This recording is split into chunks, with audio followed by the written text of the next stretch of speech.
quels sont ces autres pays qui ont cette propension à vouloir absolument gouverner le monde à l'heure actuelle malgré la mise en route du monde multipolaire? Kemal Mais Abina, est-ce que vous... vous m'entendez là, c'est bon? Oui, Donc je là, on vous disais, entend. les États-Unis sont évidemment le fameux gendarme du monde, ceux qui voulaient gouverner, ceux qui voulaient donner le là, ceux qui arrivent toujours en fin de course pour les guerres et qui ramassent la mise, hein, Première et Seconde Guerre mondiale. Donc il y avait cette proportion. Il y avait aussi les Allemands à l'époque. Il faut se rappeler quand même que l'Allemagne, qu'elle soit le premier empire, second, surtout le troisième empire allemand, le troisième Reich, avait cette intention. Et puis il y a d'autres pays concurrents qui aimeraient émerger. Bon, on voit bien que le Brésil aimerait émerger. On voit bien que la Chine, malgré tout, se positionne comme un émergent, mais pas en matière de domination mondiale. L'obsession de la domination mondiale est plutôt occidentale en règle générale, puisque c'est eux qui sont sortis de leur terre très rapidement, de leur mer, et qui ont conquis le monde et qui ont cru pouvoir le posséder de façon éternelle. Aujourd'hui, la donne a changé. Alors évidemment, avec la chute de l'Union soviétique, on avait le sentiment qu'il y avait un monde unipolaire. Il faut quand même se rappeler que la chute de l'Union soviétique, ça a été la chute de beaucoup de pays qu'on a fait sombrer volontairement. J'en veux pour preuve évidemment la Yougoslavie, j'en veux pour preuve évidemment la Roumanie. Tous les pays qui étaient plus ou moins du bloc de l'Est et qui ne voulaient pas sortir du modèle économique qui était plutôt planificateur, hein, dirigiste soviétique, eh bien, ont été balayés de la carte. Ils ont même essayé de faire tomber la Chine avec cette fameuse histoire de Tiananmen et Cuba. Donc tous les pays qui étaient plutôt favorables à ce modèle économique ont été balayés par la pression américaine qui a tout fait pour les déstabiliser. Après, les Américains, pendant 30 ans, ont fait la guerre à tout le monde. Donc ça a été catastrophique. Et aujourd'hui, ils se rendent compte que la Russie et la Chine disent non, c'est fini, le monde unipolaire, hyperpuissance américaine, comme l'appelait Védrine, l'hyperpuissance américaine s'arrête là. Aujourd'hui, il y a d'autres pays qui ont voix la parole, qui ont les moyens de leurs prétentions, qui ont les moyens économiques, politiques, humains, matériels. Je veux dire quand même se rappeler que ce soit la Russie, Chine, Inde, puisque l'Inde commence à changer de position. L'Inde qui était très suiviste pour les États-Unis a pris des positions singulières ces derniers mois, qui étaient très surprenantes d'ailleurs. Eh bien, ces pays-là représentent en gros la moitié de la planète en termes de quantité humaine. Et ces pays ne peuvent pas et n'ont pas vocation à suivre le diktat des États-Unis, la Pax Americana imposée par les bombes. C'est la raison pour laquelle ce discours est développé. C'est pas un discours dominant parce que les Chinois traditionnellement n'avaient jamais eu de vocation à diriger le monde. L'empire du milieu restait dans ses frontières. Que l'empire russe restait avec sa zone d'influence. Il ne voulait pas conquérir le monde. C'est pas du tout une vision impérialiste qu'avaient développé ces États.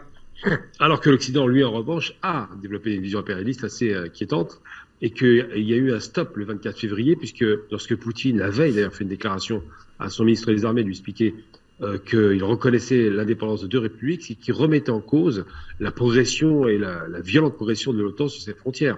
Puis j'ai envie de dire simplement, comment peut-on inverser à ce point les choses?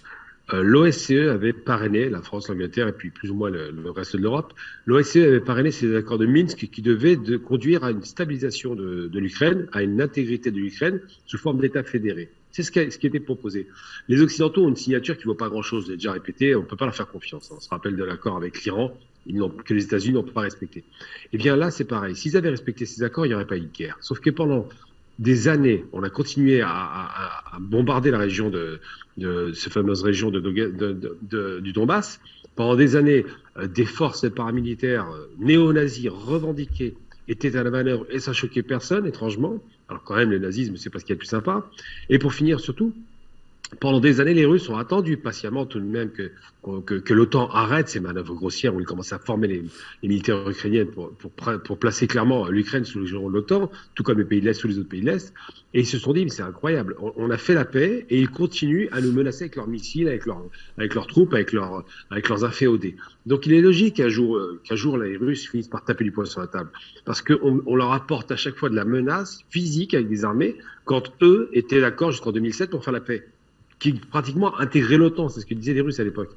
Donc c'est normal que les Russes réagissent comme ça, c'est normal que les Chinois leur emboîtent le pas, puisqu'ils viennent de faire une déclaration de solidarité assez extraordinaire il y a 2 jours, et sans ambiguïté, les Chinois disent que les Russes ont raison de se défendre de l'OTAN, ce qui est quand même pas mal, et que pour finir, pourquoi ces pays continueraient à subir le diktat américain d'une puissance qui est sur le déclin, parce que quoi qu'il arrive, l'Amérique est sur le déclin, et qui voudrait par la force maintenir sa domination mondiale. Eh bien, ces pays ont dit non, et ce qui est la plus grande surprise à mon sens, le vrai tremblement géopolitique et géostratégique, c'est que la plupart des pays de la planète, dits du Sud, des non-alignés en passant par les pays d'Amérique du Sud, d'Afrique et d'Asie, la plupart des pays, donc les 80% de la planète, a dit nous sommes d'accord avec l'idée russe qu'il faut un monde multipolaire ou au moins un retour de rééquilibrage des forces.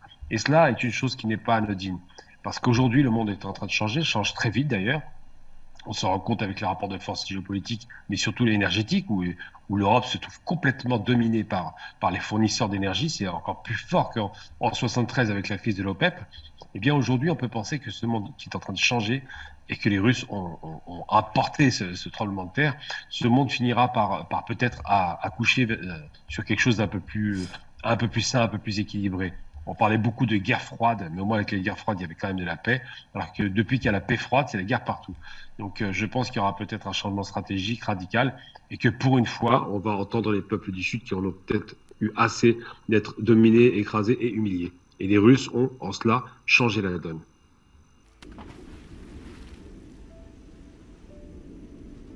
Afrique Média.